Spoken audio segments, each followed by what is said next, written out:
پر نبی پاک صلی اللہ تعالیٰ علیہ وسلم نے ارادہ فرمایا کہ حضرت علی کو اپنا نائب بنا کے مدینہ منورہ میں چھوڑ کے جایا جائے۔ محبوب کریم علیہ السلام جب بھی تشریف لے جاتے تھے تو کسی ایک کو نائب بنا کر مدینہ منورہ میں چھوڑ جاتے۔ حضرت عبداللہ ابن مختوم رضی اللہ تعالیٰ عنہ کو بھی ایک دفعہ حضور چھوڑ کے گئے تو ایک جنگ کے موقع پر محبوب نے حضرت علی شیر خدا سے کہا کہ آپ کو میں اپنا نائب بنا کے یہاں چھوڑ کے جاتا ہوں۔ یہاں لوگ جان چھڑاتے ہیں، کام کا جب وقت آتا ہے، میدان میں نکلنے کا وقت آتا ہے تو جان چھڑاتے ہیں، اور وہ کہتے ہیں کہ باقی سارے کام لے لو، جب وقت مشکل آئے تو پھر ہمیں کام نہ بتاؤ۔ اب مشکل وقت ہے، جہاد میں جانا ہے۔ حضرت مولا علی شیر خدا کرم اللہ تعالیٰ وجہہ الکریم کو حضور نے فرمایا کہ اس دفعہ میرا ارادہ بنا ہے کہ تمہیں چھوڑ کے جاؤں۔ تو حضرت علی کو چھوڑ کے جایا جا رہا ہے، ان کو مدینے میں رہنا ہے، میدان میں نہیں جانا۔ عام آدمی کتنا پسند کرتا ہے کہ میں آرام سے رہوں گا، لیکن حضرت علی کو اتنا شوق تھا میدان جہاد کا، اتنی تڑپ تھی ان کے دل کے اندر کہ عرض کرنے لگے یا رسول اللہ صلی اللہ تعالیٰ علیہ وسلم، رو پڑے، کہنے لگے حضور ساری دنیا میدان میں جہاد کرے گی اور میں یہاں عورتوں اور بچوں کے پاس رہوں گا، میں یہاں عورتوں اور بچوں کے بیچ وقت گزاروں، حضور مجھے لے کے جائیں۔ تو وہاں بھی حضور نے محبت کی بات سمجھائی، فرمایا علی جب حضرت موسیٰ کوہ طور پہ گئے تھے تو اپنے بھائی جناب ہارون کو چھوڑ گئے تھے، تو تم بھی تو میرے لیے اسی طرح ہو نا جس طرح موسیٰ کے لیے ہارون تھے۔ لیکن فرمایا یہ یاد رکھنا میرے بعد نبی کوئی نہیں، حضرت موسیٰ بھی نبی ہیں اور جناب ہارون بھی نبی ہیں علیہم السلام، لیکن وہ انہیں چھوڑ کے گئے تھے، میں تمہیں چھوڑ کے جا رہا ہوں۔ کہ ایک بات اپنے ذہن کے اندر بٹھانا کہ میرے بعد کوئی نبی نہیں آئے گا۔ تو ایک شخص تھا عمر بن عبد ود، 90 سال کا بوڑھا، لیکن جب تلوار لے کے میدان میں آتا تھا تو 1000 آدمی کے مقابلے میں لڑتا تھا، اور لوگ جگہ جگہ یہ کہتے تھے تو اس طرح ہے جس طرح عمر بن عبد ود لوگوں کو ڈراتا ہے، تو اس طرح ہو گیا۔ یہ اس کے ارد گرد کے لوگ اس کی مثالیں دیتے تھے۔ جنگ خندق جب ہو رہی تھی تو یہ مقابلے میں آ گیا، تو حضرت علی المرتضیٰ شیر خدا کرم اللہ تعالیٰ وجہ الکریم بھی تشریف فرما تھے۔ اب پورے عرب کے اندر اس کے بارے میں یہ کہا جاتا تھا کہ اس سے نہ لڑو، وہ تو خونخوار ہے، وہ تو درندہ ہے، وہ تو جنگلی شیر کی طرح آتا ہے، وہ تو کاٹ کھانے کو دوڑتا ہے، اس سے کون لڑے۔ ایک خیال تھا، اور وہ پراپوگنڈا بعض اوقات اتنا زیادہ کسی کے بارے میں ہوتا ہے کہ میں بچے لوگ آتے ہیں نا بچہ دم کرانے کے لیے، تو کہتے ہیں پیر صاحب بڑا ضدی ہے، کسی کی بات نہیں مانتا، باقی بچے ٹھیک تھے، یہ تو بڑا ہی نالائق نکل آیا ہے۔ تو میں کہتا ہوں کہ آپ اس کے سامنے یہ والی باتیں نہ کریں، یہ پکا ہو جائے گا کہ میں ضدی ہوں۔ تو آپ ذہن بنا رہے ہیں اس کا کہ تو اس طرح کا ہے، ذہن بنا دیا لوگوں نے کہ عمر ابن عبد ود کے مقابلے میں کوئی نہیں آ سکتا۔ خندق میں یہ آیا، اس نے للکارا مسلمانوں کو، آؤ وہ تمہاری جنت کدھر ہے جس کے بارے میں تم کہتے ہو کہ ہم شہید ہوں گے، تو آؤ میرے مقابلے میں نکلو۔ جب اس نے پہلی دفعہ للکارا تو ابھی بات ختم نہیں ہوئی تھی کہ مولا علی تلوار لے کے اللہ اکبر کہتے کھڑے ہو گئے۔ حضور نے فرمایا بیٹھ جاؤ، حضرت علی پھر بیٹھ گئے۔ وہ پھر پکارا اٹھو کوئی میرے مقابلے میں، تو مولا علی شیر خدا پھر کھڑے ہو گئے، پھر کھڑے ہو گئے۔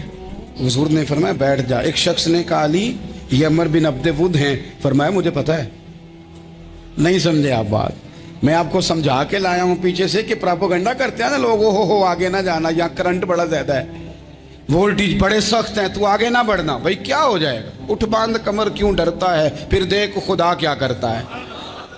حضرت علی تیسری دفعہ اس نے کہا نا ہے کوئی، تو حضرت علی پھر اٹھے۔ اب تو رسول پاک صلی اللہ تعالی علیہ وسلم نے تھپکی دی۔ بعض جگہ یہ ہے کہ حضور نے خود تلوار تھمائی، سر پہ امامہ باندھا، اور حضور نے فتح یابی کی دعا فرمائی۔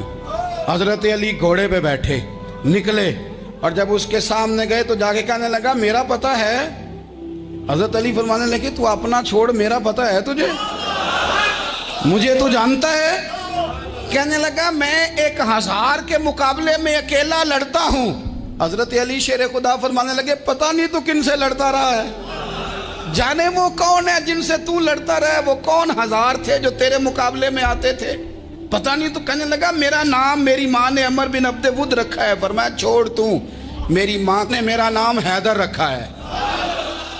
کہنے لگا تیری عمر چھوٹی ہے، کوئی بڑا لا۔ فرمانے لگے یہ تو جب ہنجے میں پنجہ ملے گا تو پتہ چلے گا عمر کس کی چھوٹی ہے، ابھی تو کہانیوں سے متاثر کرنا چاہتا ہے، تو چاہتا ہے کہ تو پریشر ڈالے اور میں تیری بات سنوں، تو مقابلے میں آ، ڈینگے نہ مار، کہانیاں نہ سنا، دیواریں ہلتی رہتی ہیں اور در کانپ جاتا ہے، علی کا نام سن کے اب بھی خیبر کانپ جاتا ہے، تو مقابلے میں آ، تو باتیں بنا رہا ہے، کہانیاں سنا رہا ہے۔ وہ کہنے لگا تو بچہ ہے، میں چاہتا نہیں تیرا خون بہاؤں۔ تو حضرت علی کہنے لگے میں بڑے دن سے پریشان ہوں کہ کسی بے ایمان کا خون بہایا کیوں نہیں، میرا بڑا دل کر رہا ہے تیرا خون بہاؤں۔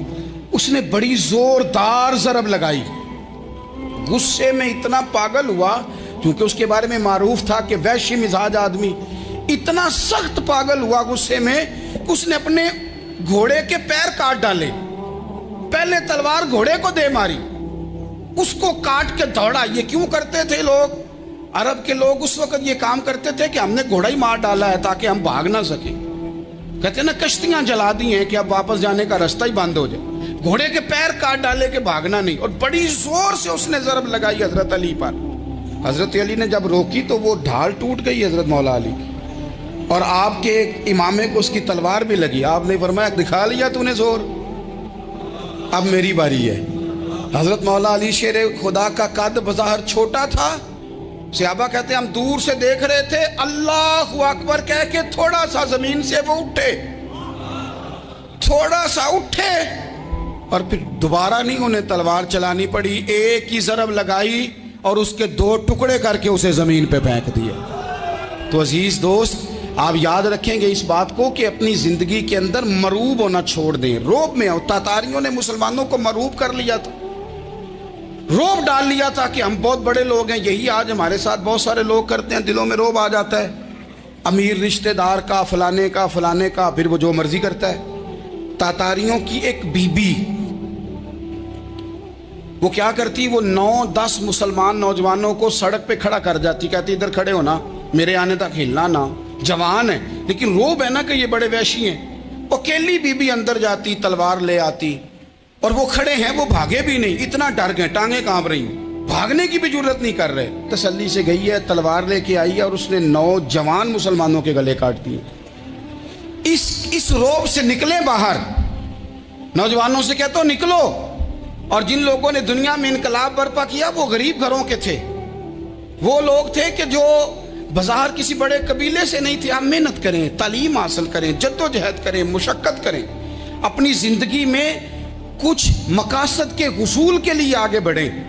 اور اگر آپ کہیں کہ دائیں بائیں میرے فلاں آدمی مجھے یہ مشورہ دے رہا ہے، تو کچھ لوگ دنیا میں باتیں کرنے آئے ہیں، انہوں نے باتیں کرنی ہیں اور بڑا فائدہ ہوتا ہے، ان کو باتیں کر لینے دیں، ان کو کرتے رہنے دیں۔